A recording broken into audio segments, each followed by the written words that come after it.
Hoje nós vamos entrar num assunto meio polêmico, né? Mas eu tenho achado a necessidade de tocar nesse assunto por um bom tempo. E fiquei orando, adiando, orando. E alguns anos atrás, eu tenho um amigo que mora no estado de Virgínia, que também é professor na escola, no Instituto Bíblico da igreja dele. E pelo fato, a igreja é o Blue Ridge Colonial Baptist Church, a igreja batista colonial de Blue Ridge, em Morro Azul.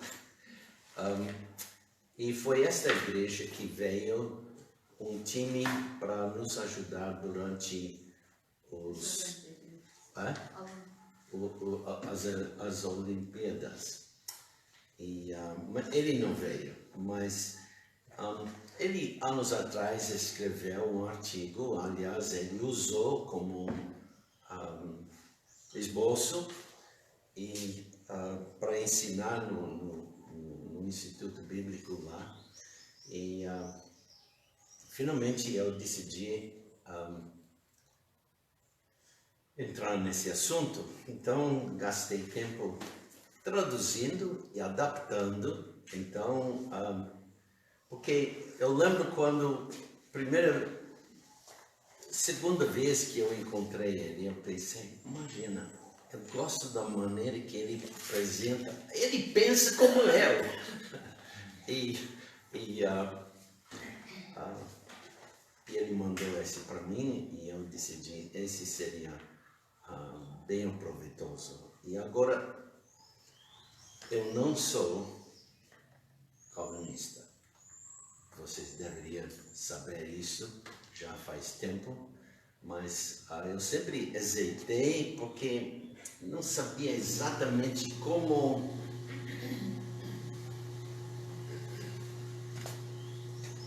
tocar nesse assunto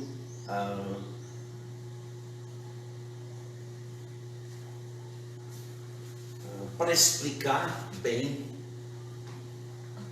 o que eu creio.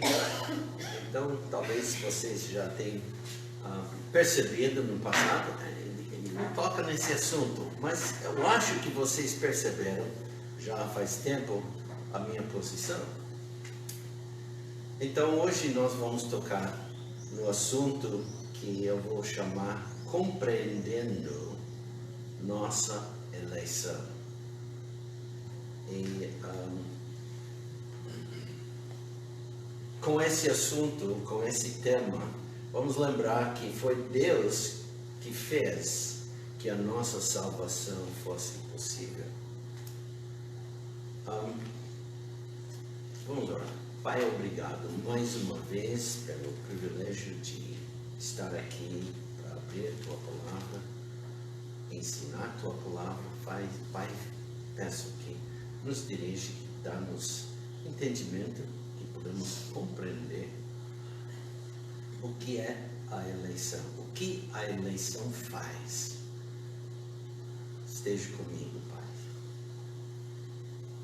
com minha língua, meus pensamentos, para que eu possa transmitir bem, Pai, o sentido da Tua Palavra. Em nome de Cristo, pedimos. Amém. Amém.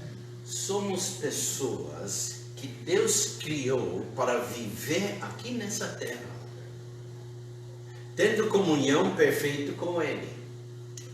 Mas por causa do pecado, perdemos esse privilégio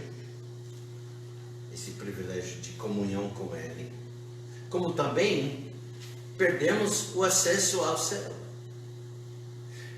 Deus é perfeito, Ele é puro, mas também Ele é amoroso.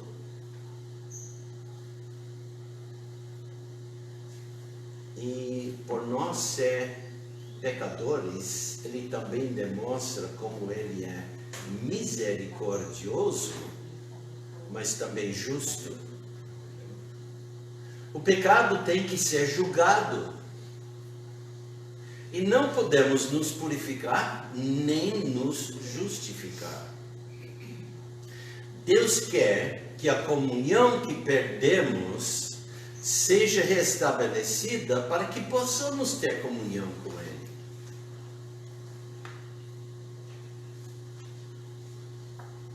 E Ele quer que estejamos com Ele nos céus. Para tornar isto possível, Deus proveu um meio perfeito de salvação por intermédio de seu Filho, o Senhor Jesus Cristo. Tal salvação é somente dom de Deus, obra do Senhor Jesus Cristo.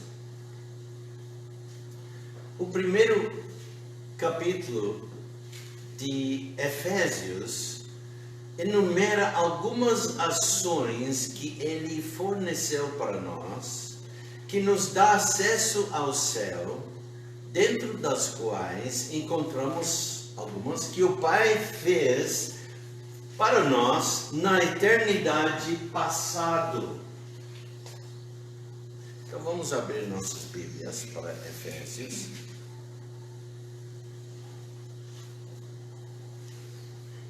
Efésios.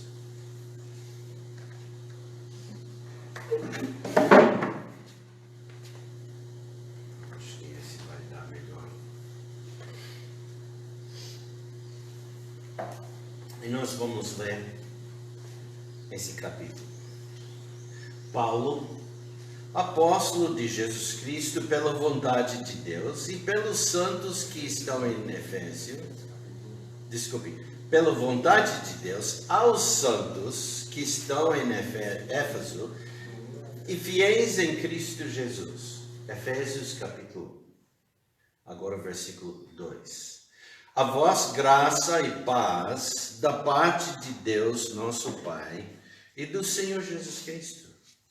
Bendito o Deus e Pai de nosso Senhor Jesus Cristo, o qual nos abençoou com todas as bênçãos espirituais nos lugares celestiais em Cristo, como também nos elegeu nele antes da fundação do mundo, para que fôssemos santos e irrepreensíveis diante dele em amor.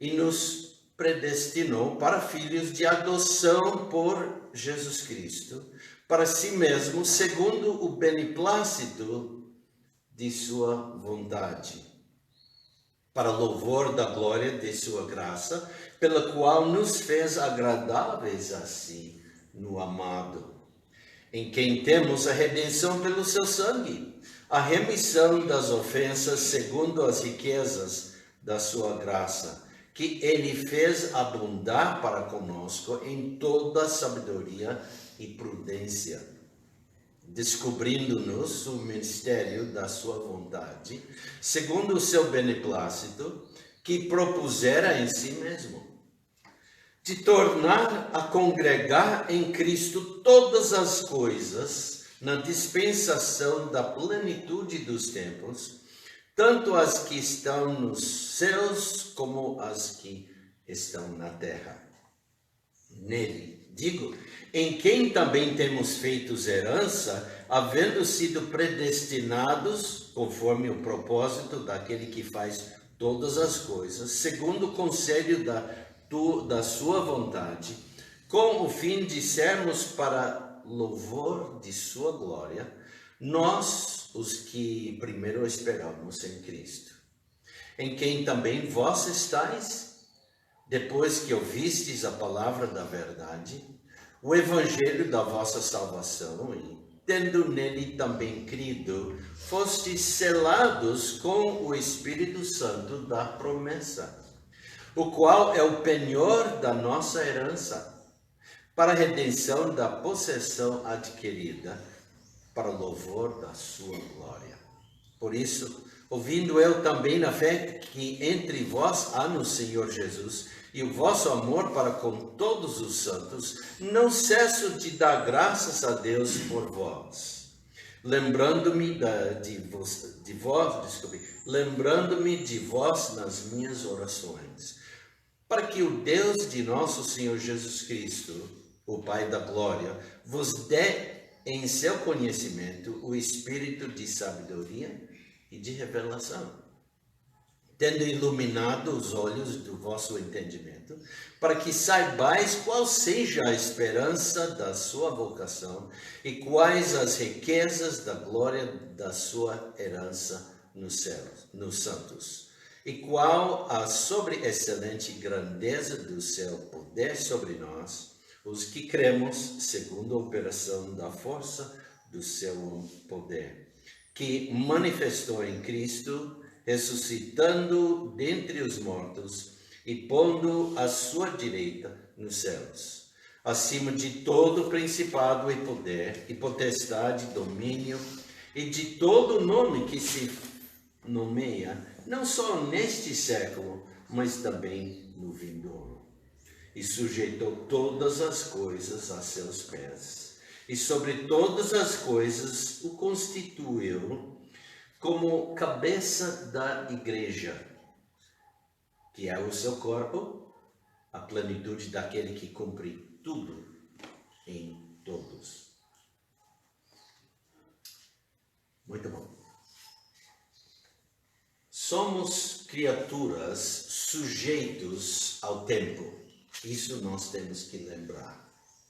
Somos criaturas do tempo e todos os nossos pensamentos são ordenados pelo tempo.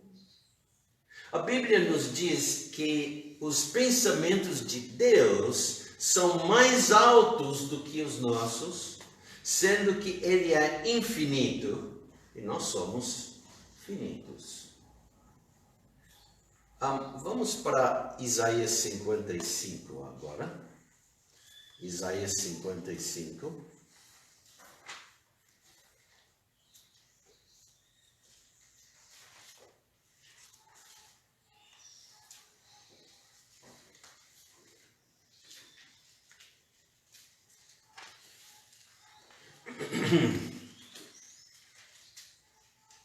Isaías 55, nós vamos ler versículos 8 e 9.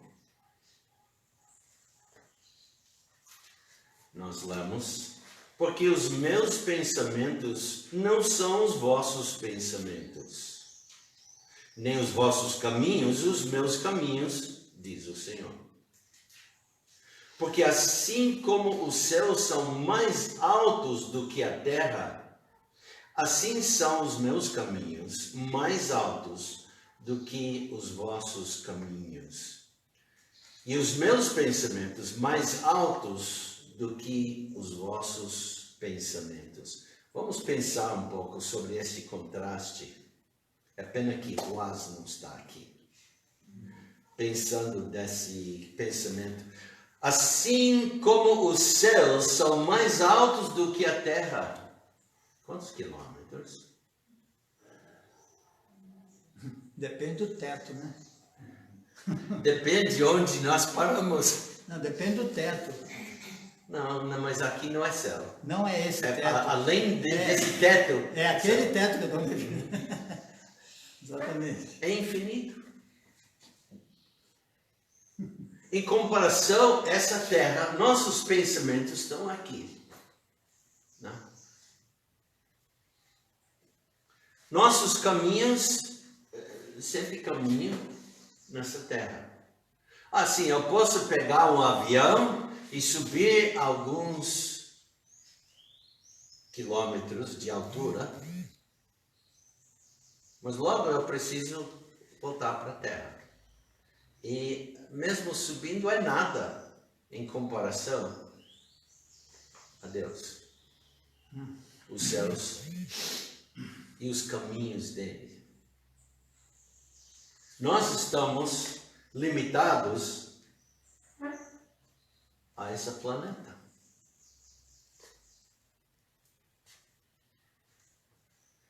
Agora nós estamos pensando sobre a eleição. Que Deus faria algo para nós antes que existirmos, pode nos surpreender. E pensando no assunto, estica a nossa capacidade limitada de pensar. Porém, este fato não nos dá uma licença para nos tornar preguiçosos com a verdade que pertence a Deus. Não devemos adorar Deus na ignorância, mas com entendimento. Deus tem nos revelado sua mente e a inspiração gravou-a em uma forma que podemos entendê-la se nós nos desgastamos estudando. Eleição é uma ação de Deus na eternidade passada, em favor de cada pessoa que será salvo. Essa ação nos liga individualmente ao soberano e atraente poder de Deus. Então, como eu disse, esse assunto é polêmico e precisamos estudar arduamente para compreender a ação da eleição de Deus. Porque foi isto que nos possibilitou ser os recipientes da sua salvação. Sem eleição, nós não poderíamos ser salvos. Esta é uma ação elevada e santa. E temos de encará-la com a mesma reverência e dignidade que é devido ao próprio Deus. Sendo assim, devemos olhar primeiro para o caráter de Deus.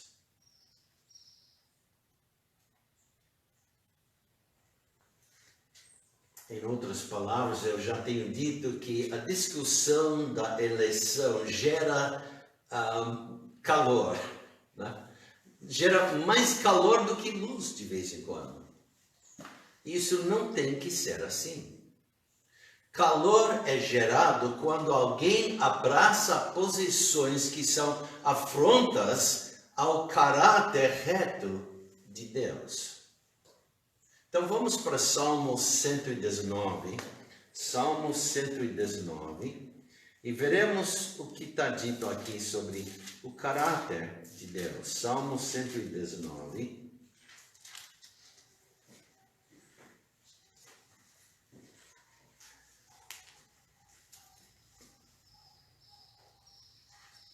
Versículo 137 e 138. Salmo 119.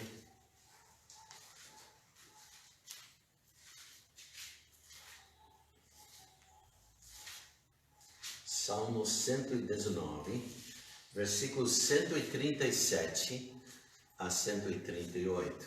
Porque esse salmo atesta ao seu caráter. Justo és, ó Senhor, e retos são os teus juízos. Os teus testemunhos que ordenaste são retos e muito fiéis. Quando Deus opera, Ele opera de acordo com seu caráter. Se seu caráter é reto, assim são as suas obras. Vamos para Salmo 145 agora. Salmo 145.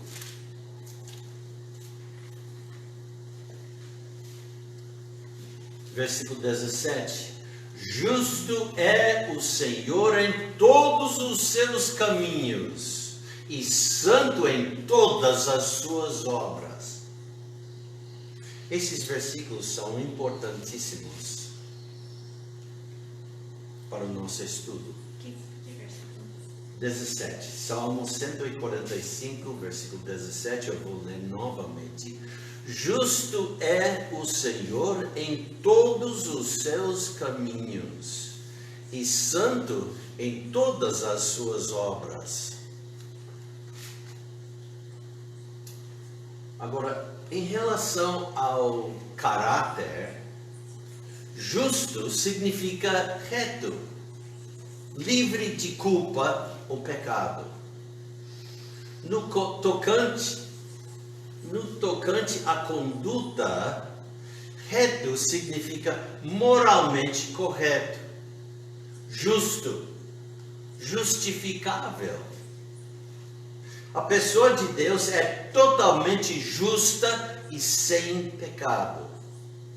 Tudo que Deus faz é moralmente certo e justo e pode ser justificado como sendo assim. Não existe nenhuma injustiça com Deus. O fracasso de alguns sistemas teológicos para justificar Deus como moralmente reto e justo é a causa do clamor contra eles.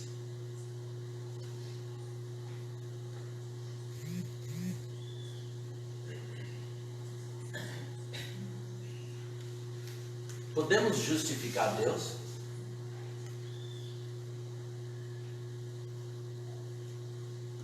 Será apropriado para as pessoas justificarem Deus? Eu vou dizer sim. A epístola aos Romanos faz isso mesmo. Prova às nossas mentes o fato que Deus é reto em cada aspecto da nossa salvação. Que a epístola é como uma cena de tribunal e que o próprio Deus está sendo julgado. Paulo, ao argumentar o caso de Deus, pede-nos, o júri, a questão: porventura, será Deus injusto? Em seguida, ele responde a sua pergunta com um definitivo de maneira nenhuma. Retidão é moralmente correto, é justo para todos, e isto pode sempre ser justificado. Nós, como criaturas finitas, não estamos julgando a Deus, mas estamos permitindo que a prova da retidão moral de Deus pode nos dar entendimento. Então, vamos para Romanos capítulo 3.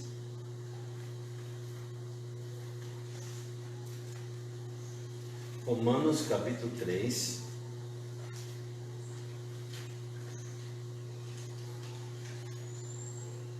Eu quero focar nossa atenção no versículos 5 a 6, mas seria bom começar o capítulo do início. Diz aqui: qual é, pois, a vantagem do judeu? Ou qual a utilidade da circuncisão?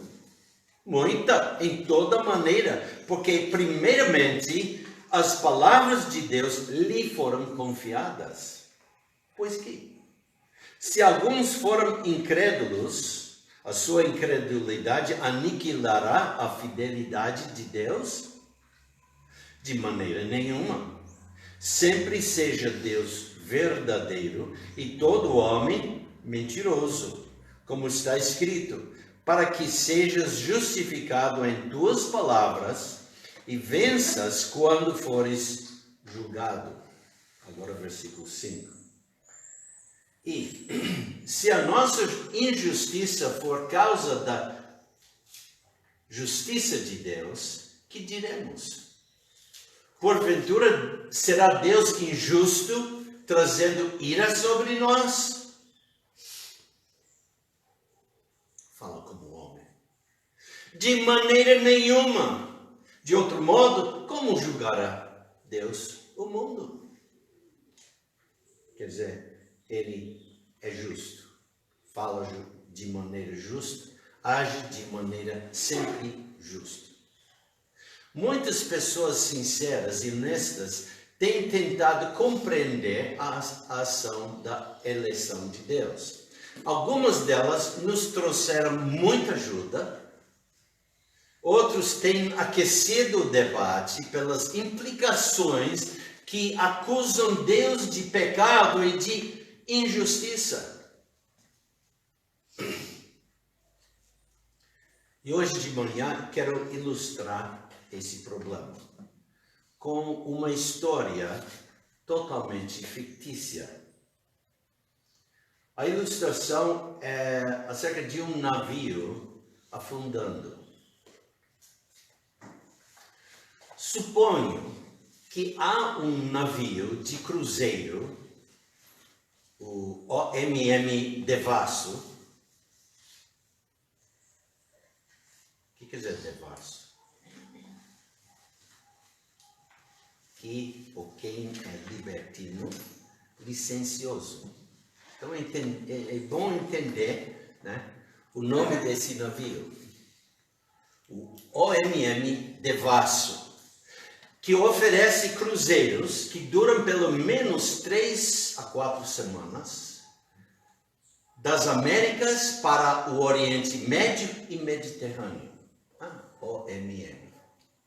Oriente Médio e Mediterrâneo. O OMM Devasso. Esse navio, lembra, essa história é fictícia. Esse navio é notório por sua atmosfera licenciosa e libertinagem de sua vida a bordo durante as viagens. Na verdade, a linha anuncia isso como sendo a experiência máxima. Está vendo? Sempre em termos positivos.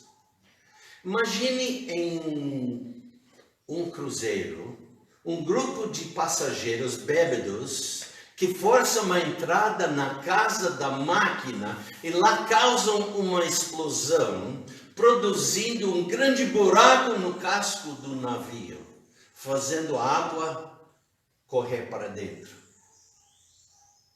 O alarme ressoa e logo todos ficam sabendo que o navio vai afundar. Agora está precisando de resgate. A poucos quilômetros de distância há outro navio, vamos chamar SS Esperança. Sob a direção do Capitão Bondoso. Quando eles recebem a mensagem de socorro em seu rádio, eles se viram e, todo vapor, correm para a posição do navio afundando. Agora deixa-me dar 2 cenários diferentes do que acontece em seguida. O primeiro cenário. À medida que o SS Esperança se aproxima do local, o capitão bondoso pensa consigo mesmo: essas pessoas causaram o seu próprio sofrimento. Eles certamente merecem morrer. Mas eu sou um homem amável, bondoso, compassivo, vou ajudá-los. Ao chegarem ao navio afundando, o capitão bondoso está de pé no convés com um megafone e diz às vítimas: vejo a grande aflição em que estão e que vocês trouxeram sobre si mesmos. Mas eu sou um homem gentil e atencioso e vim para ajudá-los.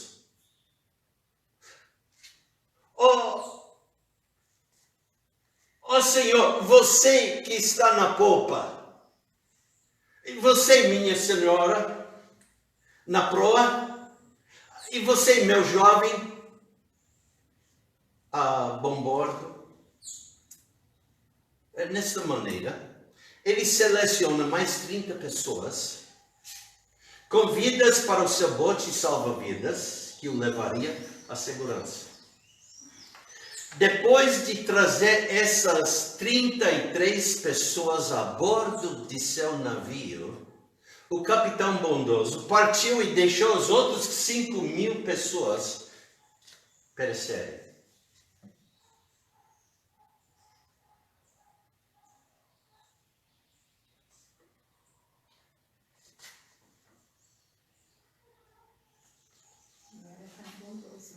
Hã? Não era tão bondoso. Vocês estão percebendo alguns problemas? Quais são?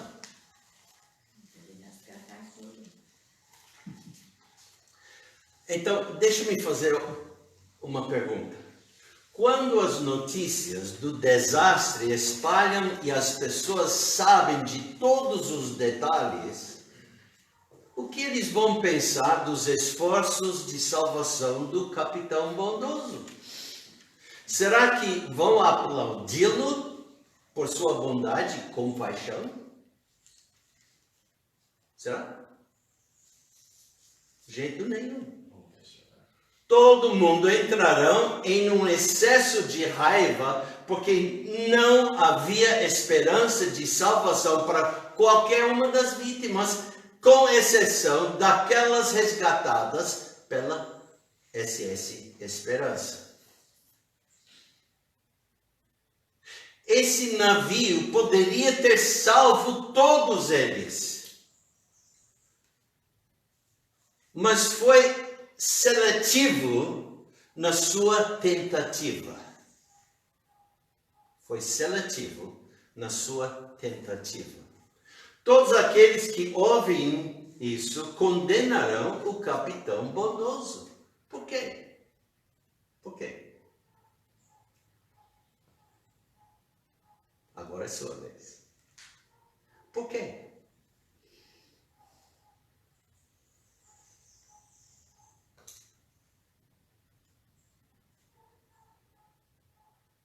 Tem medo de responder? Porque havia condições. Hã? Porque havia condições de ele oferecer a mesma situação para todos. A mesma E não fez isso, situação né? de salvação para todos. Ele não fez isso.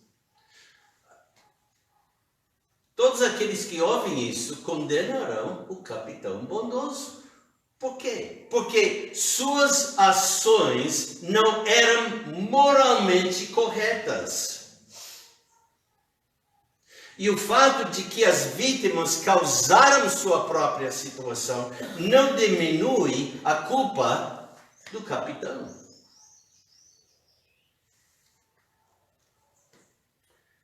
Então, vamos passar para um segundo cenário, ok? Vamos mudar alguma coisa nesta vez.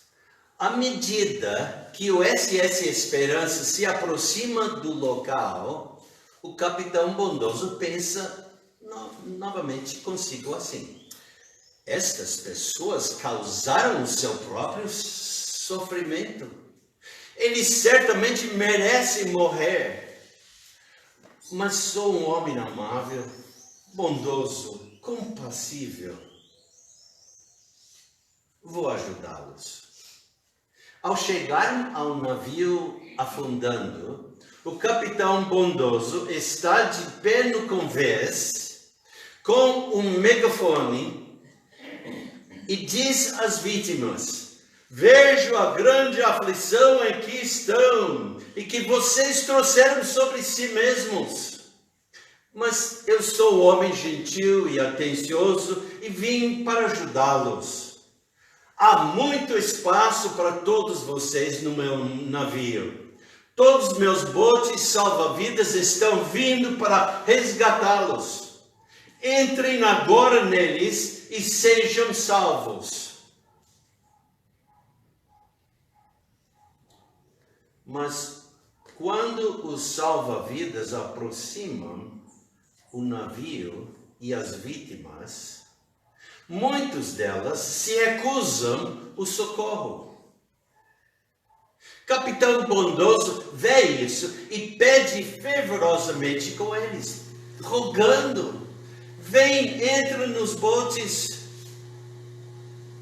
Ainda assim, eles se recusam, combatendo toda tentativa para salvá-los, preferindo se salvarem, mas perecendo. Mesmo assim, o capitão bondoso continua seu apelo e pede para que todos entrem nos botes salva-vidas e serem salvos. Com o tempo, a SS Esperança tem que partir com apenas uma parte das vítimas a bordo.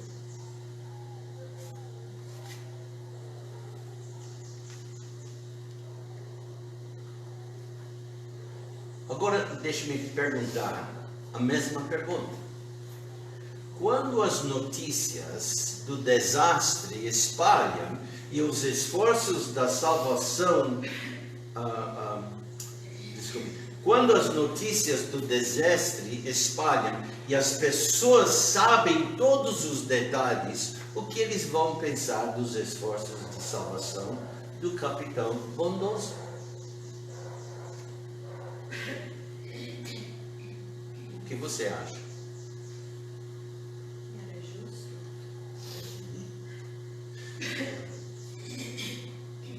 Eu creio que eles vão aplaudi-lo por sua bondade e compaixão. Eles vão aplaudi-lo por sua bondade e compaixão. Porque isto foi demonstrado pelos seus esforços vigorosos para salvar todas as vítimas. Certamente, ele não salvou todos, porque muitos delas se recusaram a ser salvos, mas ele tentou.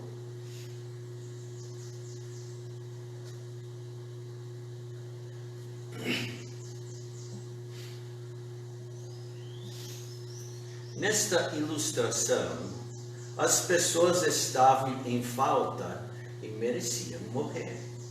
Mas no primeiro cenário, o capitão não agiu de maneira moralmente correta no que ele fez. Ele era culpado de ação e injustiça. O segundo cenário libertou o capitão dessa culpa, porque sua ação foi moralmente correta.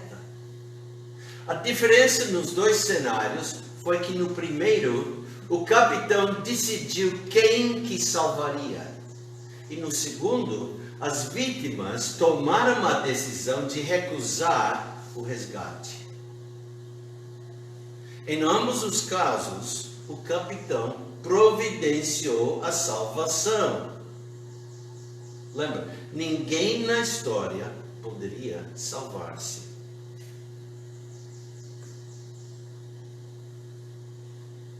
Tem comentário? Vamos continuar.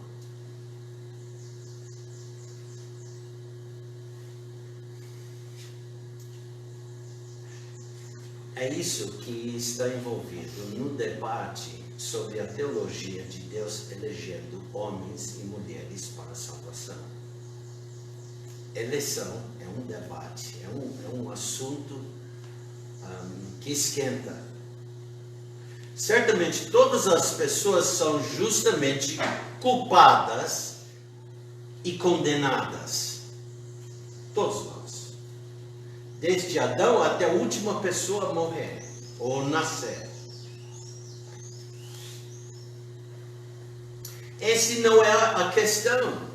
A questão é atribuir a Deus uma ação que não é moralmente correta, que não é justa, que o faz agir na injustiça.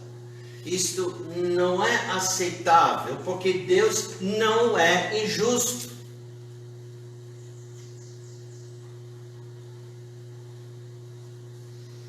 Eu lembro assistindo uns debates em que pessoas daquele lado ignoram isto e não permitem nem levantar que Deus é injusto.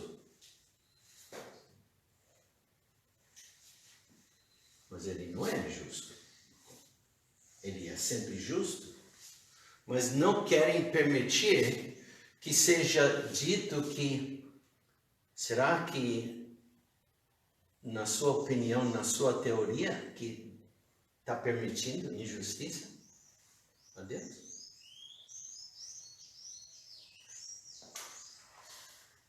Então a questão é atribuir a Deus uma ação que não é moralmente correta. Uma ação não justa, quer dizer, injusta.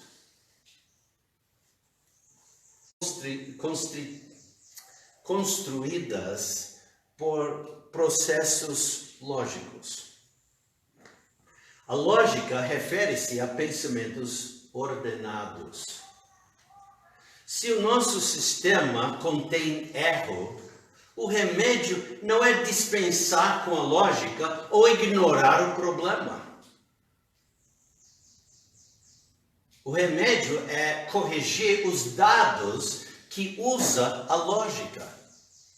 Lógica conecta corretamente os dados em mão com todos os outros.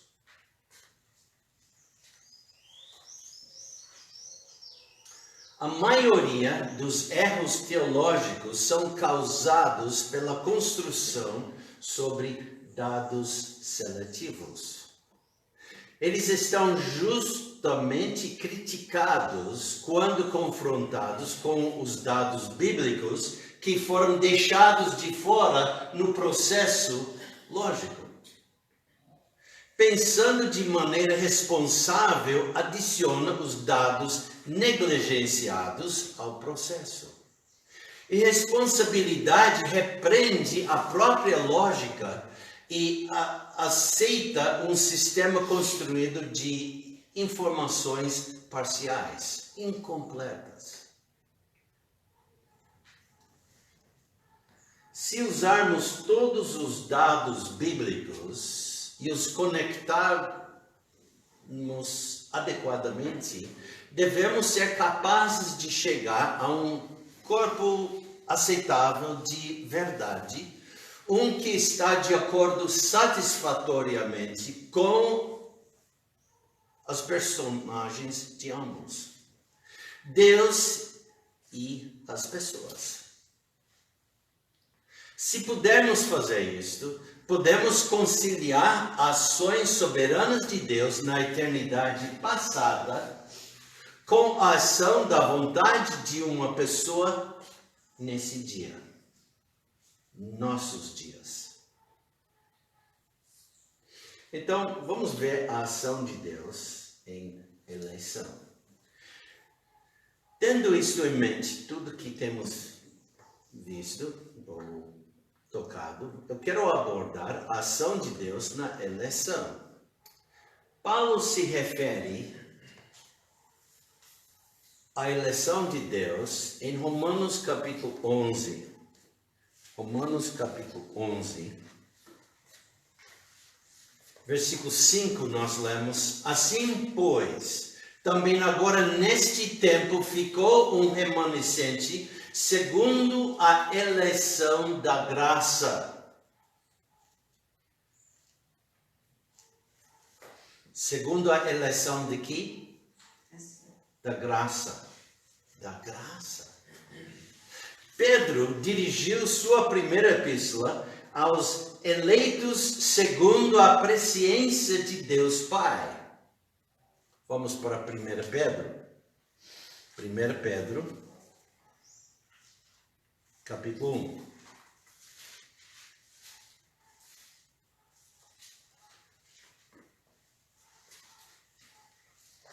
Primeira Pedro, capítulo 1. Nós lemos versículos 1 e 2. Pedro, apóstolo de Jesus Cristo, aos estrangeiros dispersos no Ponto, Galácia, Capadócia, Ásia e Bitínia, eleitos segundo a presciência de Deus Pai, em santificação do Espírito, para a obediência e aspersão do sangue de Jesus Cristo. Graça e paz vos sejam multiplicadas. Ambos, Paulo e Pedro, referem-se aos crentes como tendo sido eleitos por Deus na eternidade passada. Agora, na tentativa de entender a eleição, precisamos começar com a declaração de Deus da sua própria pretensão em salvar o homem. Então vamos para 1 Timóteo. 1 Timóteo.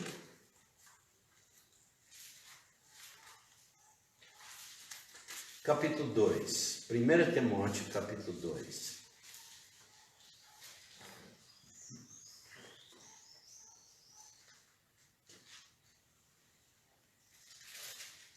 Vamos começar com o versículo 1, mas focando nos versículos 3 e 4. Admoesto-te, pois, antes de tudo, que se façam súplicas, orações, intercessões e ações de graças por todos os homens, pelos reis e por todos os que estão em eminência, para que tenhamos uma vida quieta e sossegada em toda a piedade e honestidade.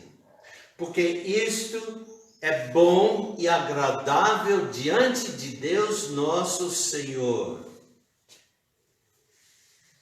que quer que todos os homens sejam salvos e venham ao conhecimento da verdade. Agora, nesse versículo, o que é que Deus quer? Que todos os homens sejam salvos. Todos? Sim, a palavra é todos. Os seletos? Não está especificado. Não. Mas diz em termos que abrange muito.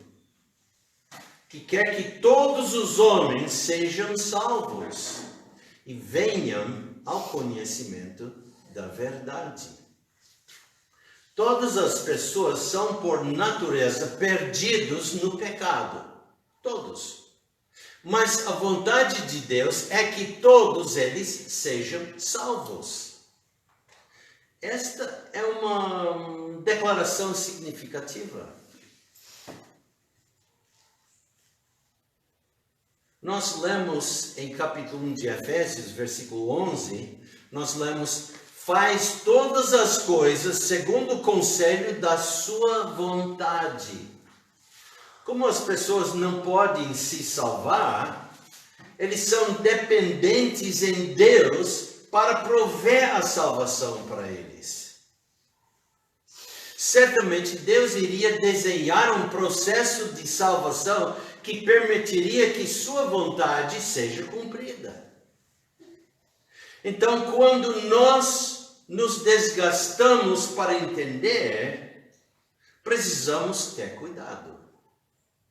No entanto, quando reconstruímos esse processo da salvação, devemos permitir que a possibilidade de que todas as pessoas podem ser salvos, pois isso é o desejo de Deus.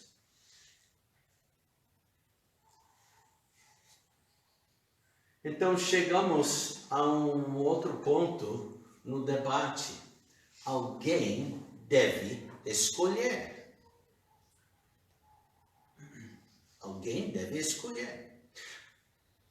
E assim estamos diante de um grande problema.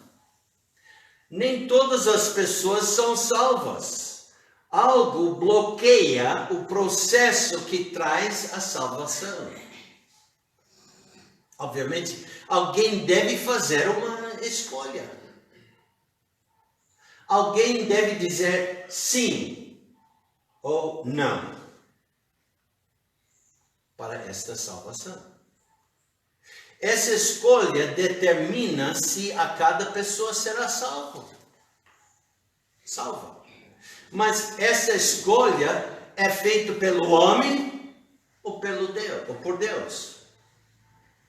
Como pode o homem fazer a escolha quando ele não pode fazer nada para salvar-se? E se Deus faz a escolha, que esperança há para que sua vontade seja cumprida no que diz respeito àqueles que ele não escolhe? Não é?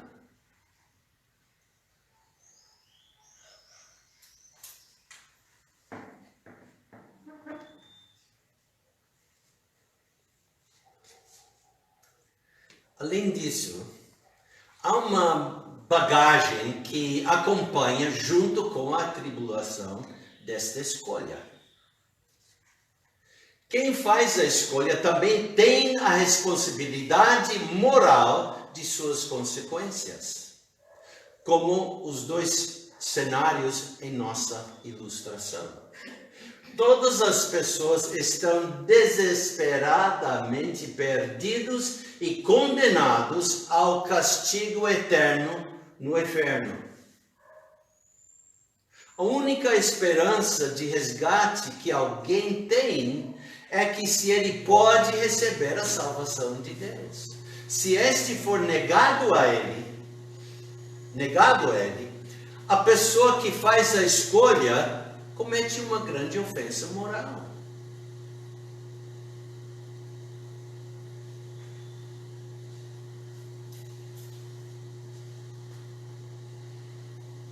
Como a nossa ilustração, o resgate seletivo de vítimas de afogamento não é honroso.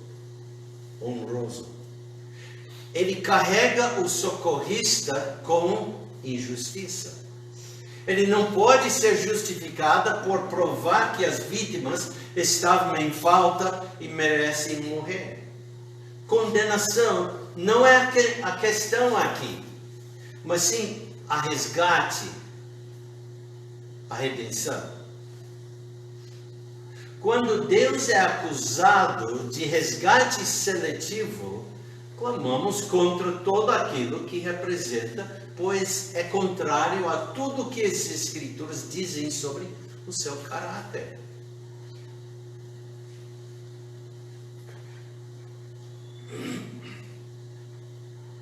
Então, voltamos para a tentativa de resgate honrosa.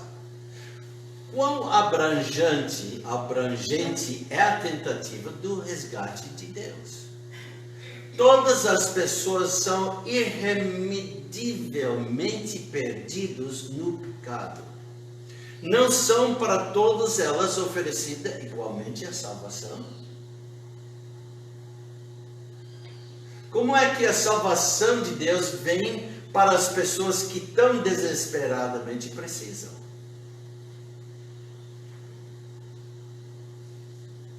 Isso é uma coisa importante, mas muito preocupante para nós lidar.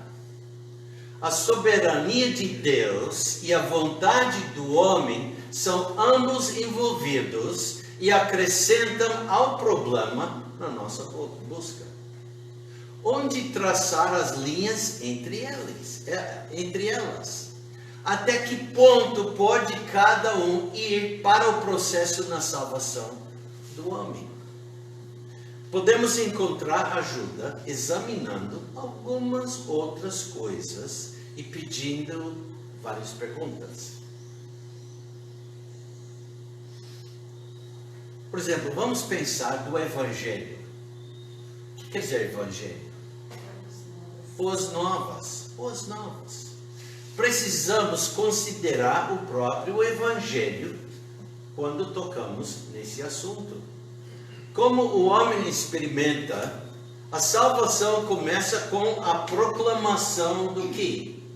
O Evangelho. Em Romanos capítulo 1, vamos lá, Romanos capítulo 1.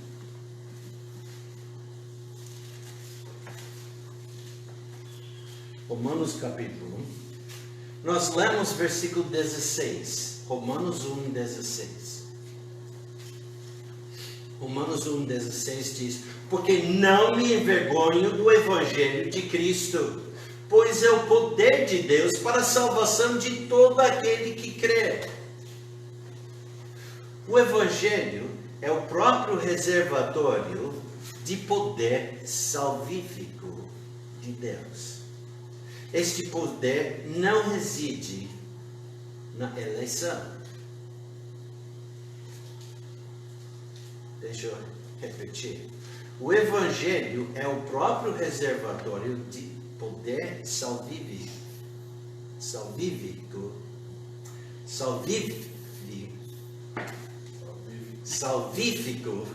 de Deus. Deixa eu repetir de novo.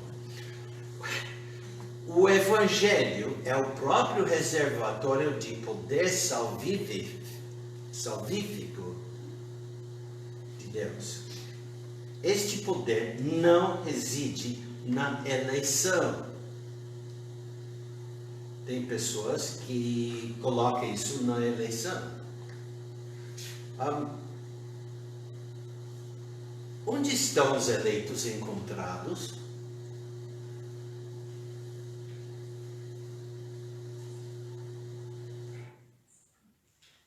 Dentro da igreja. Dentro da igreja. Dentro da igreja? Por que dentro da igreja? Porque... Paulo mandou lembranças para os eleitos. Sim, mas os eleitos estão na igreja por qual razão?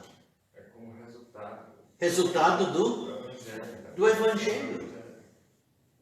Se olharmos ao redor do mundo, onde encontramos o povo eleito aparecendo? Eles se encontram até onde o Evangelho é proclamado. Porque alguns lugares do mundo não tem nenhum povo eleito. Por quê? Deus não negligenciou-os. Ele mandou a igreja para levar o Evangelho a eles. Ou a ela, a igreja. E ela falhava em fazê-lo. Pode voltar a esse ponto aí, não? Aquele, onde o Evangelho não chegou, como é que é? Pode repetir.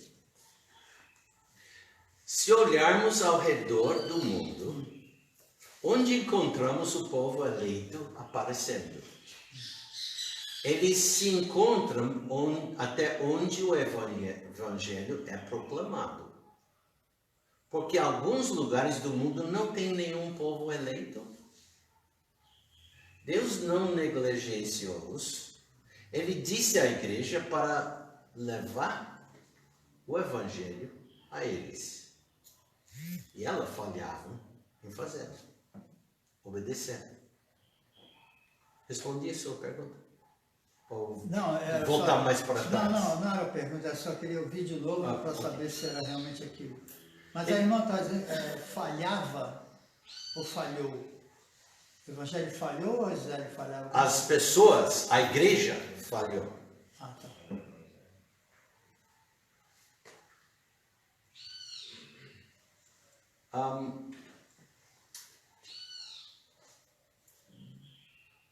200 anos atrás, vou dar uma ilustração de um homem chamado John Paton.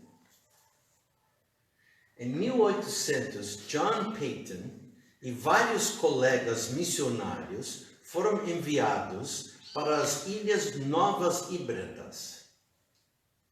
Não existia povo eleito lá antes que eles chegaram. Mas muito em breve, pessoas eleitas começaram a aparecer.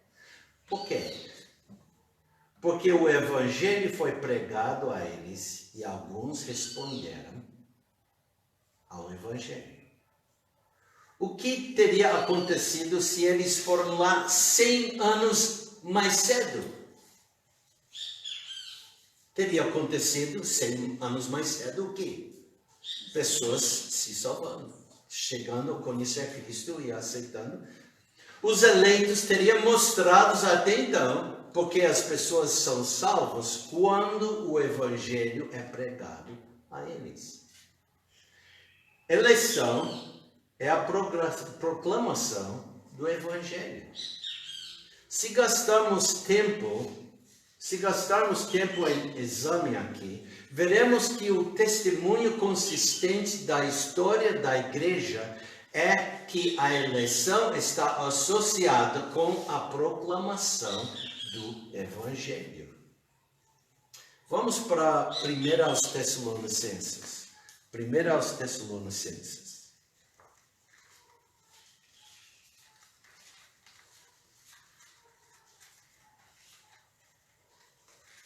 Capítulo 1.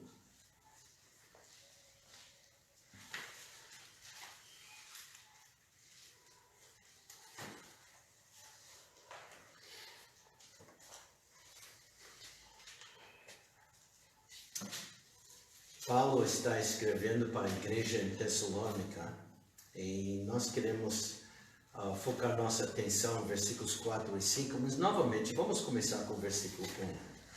Paulo e Silvano e Timóteo, a igreja dos Tessalonicenses em Deus, o Pai e no Senhor Jesus Cristo. Graça e paz tenhais de Deus nosso Pai e do Senhor Jesus Cristo.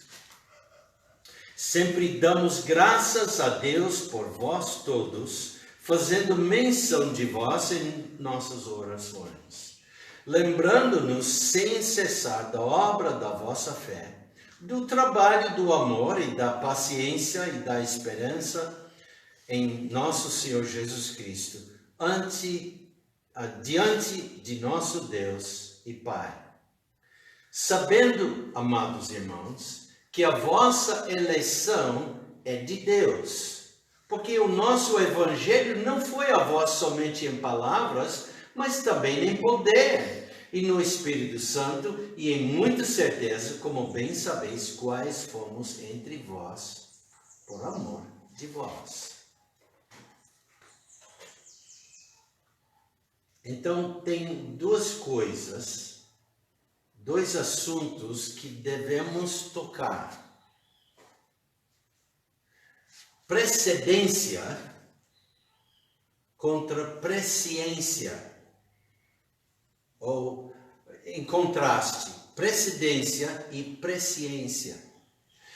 Com as pessoas, coisas que acontecem primeiro no tempo determinam as coisas que acontecem em um momento posterior. Por exemplo, 51 anos atrás, eu casei com Jane.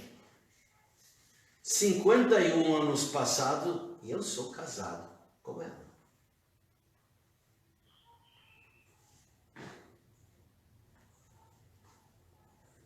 Com as pessoas, coisas que acontecem primeiro no tempo determinam as coisas que acontecem em um momento posterior.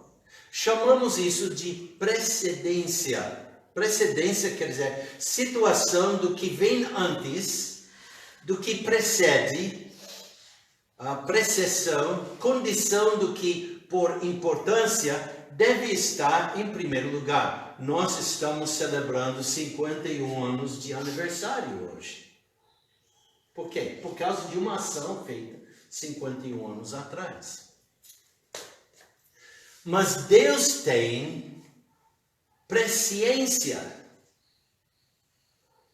Ele sabe as coisas antes que elas aconteçam. E o que lhe permite responder na eternidade passada para algo que acontece mais tarde no tempo. Só Deus pode fazer isto. Neste sentido, a eleição é Deus respondendo a uma necessidade que tenha aparecido antes ainda. Descobri. Nesse sentido, a eleição é Deus respondendo a uma necessidade que não tem aparecido ainda. Agora, eu usei a palavra responder e respondendo duas vezes. Deixa eu repetir. Deus sabe as coisas antes que elas aconteçam. E o que lhe permite responder na eternidade passada para algo que acontece mais tarde no tempo. Só Deus pode fazer isso. Nesse sentido, a eleição é Deus respondendo a uma necessidade que não tem aparecido ainda. Mas, em vez de dizer respondendo, vamos dizer que Deus foi proativo. Deus foi proativo. Ao invés de dizer que Deus estava respondendo, é mais correto dizer que ele era proativo. Proativo significa tomar a iniciativa. Mas é iniciativa que é tomada antes do tempo. Em outras palavras, que visa antecipar futuros problemas, necessidades ou mudanças, antecipatório. Ser proativo,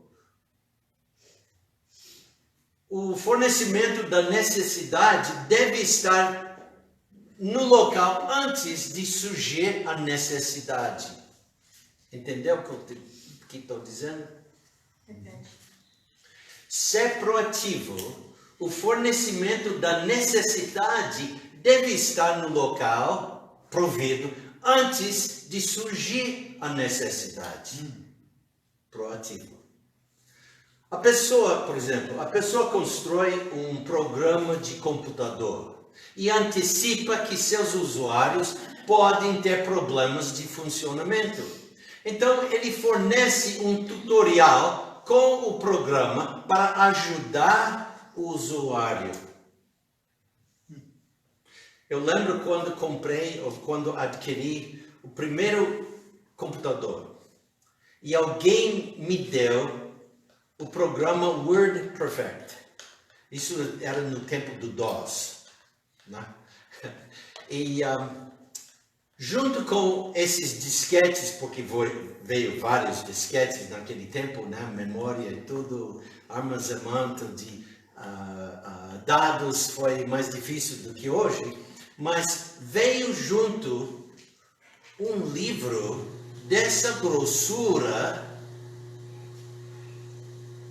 para que me ajudou a entender como usar o programa. Lembra? Eu nunca tinha usado nem computador. Eu precisasse disso. Então, essa pessoa, ou a firma que providenciou o programa WordPerfect, foi proativa. Por quê? Providenciou o quê? O tutorial para mim. Então, a firma estava sendo proativa. Se a firma vende o programa sem o tutorial, o usuário pode pedir para ela e tê-la enviada para ele. O desenvolvedor vai atender sua necessidade, mas ele ou ela não agiu de forma proativa. Você deve esperar que ele forneça o que você precisa agora. Você compra e não tem tutorial e você está batendo a cabeça na parede e está precisando de ajuda. Agora tem que esperar uma semana para chegar. Não é proativo. Mas quando você compra e está tudo lá, o tutorial, boa.